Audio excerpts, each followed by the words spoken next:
Hola, yo soy Rafael y esto es Mini Grancer Tips. Ya saben, un espacio donde comparto consejos rápidos para que tú puedas tener un bulldog sano y feliz. Hoy vamos con el tip número 3 y tiene que ver con la alimentación. ¿Cómo elegir el mejor alimento para mi bulldog?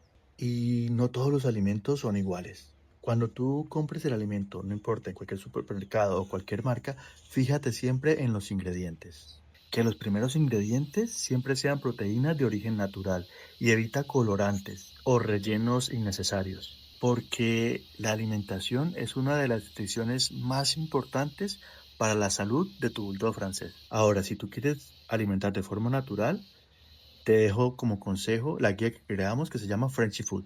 Es una guía práctica basada en nuestra experiencia criando bulldog francés. Si te gustó este consejo, síguenos para más Mini Grancer Tips.